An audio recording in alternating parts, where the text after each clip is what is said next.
शर्मा है और मैं ज्योग्राफी 2023 बैच का स्टूडेंट हूँ। आज मुझे ह्यूमनिज्म पे डिस्कस करने का मौका मिला है, तो मैं कोशिश करूँगा कि आपके सामने इसको प्रेजेंट करूँ।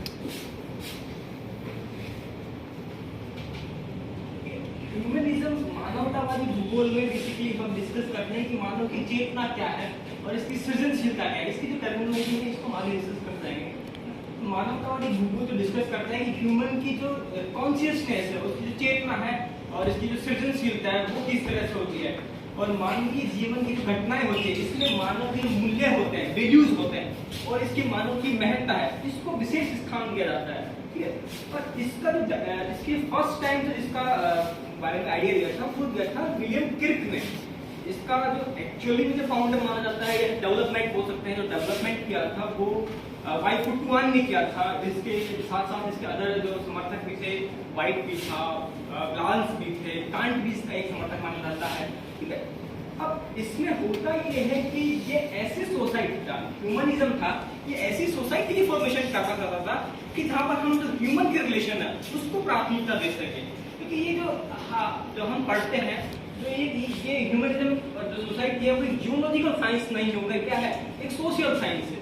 जियोलॉजिकल साइंस में करते क्या है कि फैक्ट्स देते हैं, डेटा देते हैं, उनके बेसिस पर हम एनालिसिस कर सकते हैं, लेकिन हम ह्यूमंस के रिलेशन है उसको डेटा से एक्सप्लेन नहीं कर सकते हैं, फैक्ट्स के थ्रू एक्सप्लेन नहीं कर सकते हैं।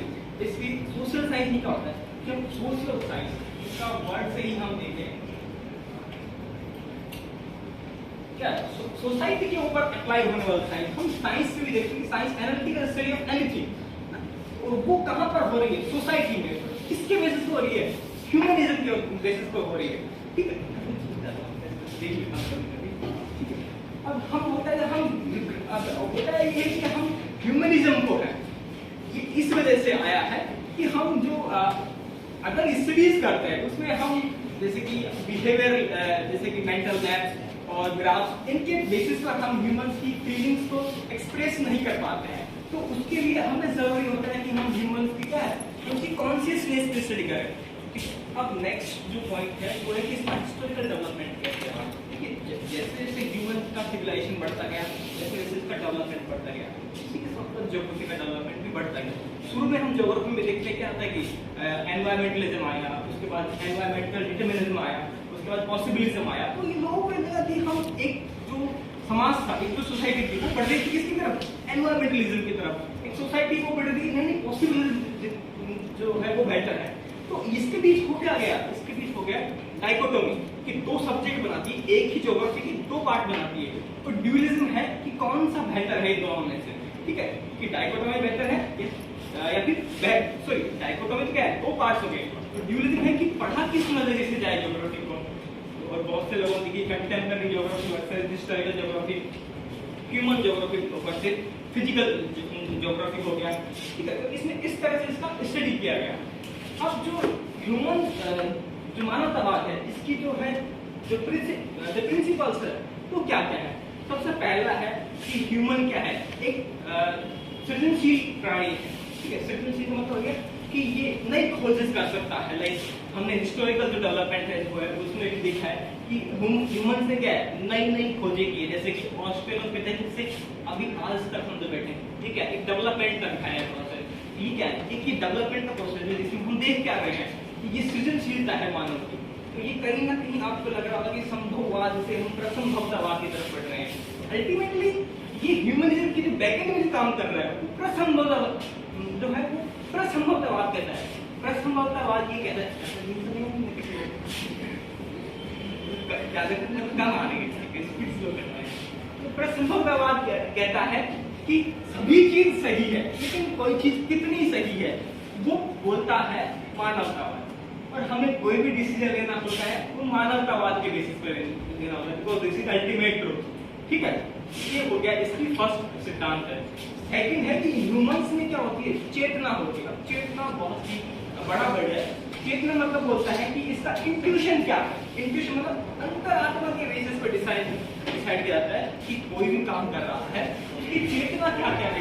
जैसे कि मैं कहीं जा रहा हूँ, बेसिकली ये जाना या फिर दिखा रहा है कि मैं, ठीक है, यदि कोई पर्सन कोई काम कर रहा है तो वो अल्टीमेटली वो हो सकता है किसी और ऑब्जेक्ट के थ्रू काम कर रहा हो, लेकिन अल्टीमेटली ये होता है कि मैं उसकी चेतना इस काम के लिए कह रही है या फिर नहीं कह रही, ठीक है।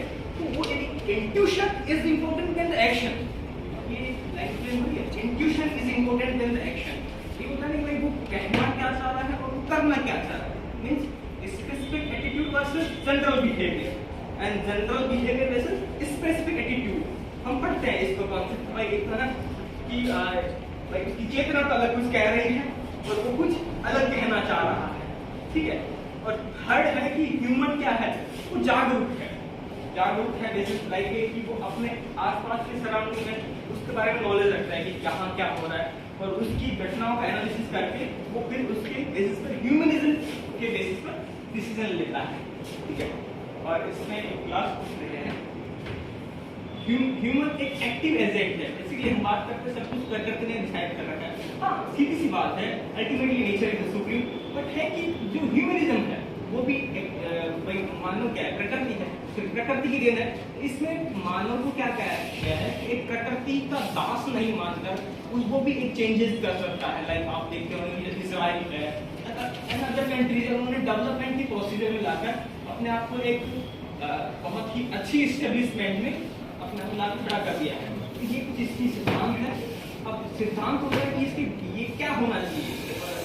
अब ह्यूमनिज्म बात किन चीजों में स्टडी करता है, ह्यूमनिज्म का स्टडी एरिया क्या क्या है, ठीक है। तो अब हम उस पर देख लेते हैं। इसमें हम ह्यूमनिज्म का ये 5 विशेष सेक्टर मतलब 5 सेक्टर्स में ये स्टडी करता है। पहला है निजी भूगोल। निजी भूगोल में क्या होता है कि हमें हर एक पर्सन को अलग से स्टडी करना चाहिए instead of study any group. जैसे कि हम किसी ग्रुप को स्टडी करने के बजाय पर्टिकुलर पर्सन को स्टडी करना चाहिए, इससे हम उसकी कॉन्शियसनेस को पहचान सकते हैं। अदरवाइज हम एक जनरल परसेप्शन देंगे और जनरल परसेप्शन के आधार पर हम उसका डिसीजन कर लेंगे कि हाँ ये ऐसा हो रहा है। तो ये प्लेटो के अनुसार एक न्याय का सिद्धांत नहीं होगा। प्लेटो कहता है कि हर आदमी का जो न्याय है वो वितरण होता है, वितरण के अनुसार न्याय होता है। तो हर आदमी के साथ किया गया जस्टिस इंडिविजुअल होता है, ठीक है। और इसमें जैसे क्या है कि अलग अलग सिचुएशंस में होता है कि अलग आदमी अलग अलग डिसीजन लेते हैं, अलग अलग कंडीशंस होगी, अलग अलग क्या होगा सिचुएशंस होगी, तो उसमें उस पर्सन के द्वारा जो लिया गया डिसीजन होता है वो इंपॉर्टेंट होता है कि वही कॉन्शियसनेस को दिखाता है। लाइक किसी का इंटरेस्ट था ज्योग्राफी ले लिया, कोई किसी का इंटरेस्ट था तो फिजिक्स ले लिया, लेकिन अब कुछ लोग ऐसे जो दर्शन भी ले लेते हैं क्योंकि उनका इंटरेस्ट ज्योग्राफी के बाद दर्शन में चला जाता है।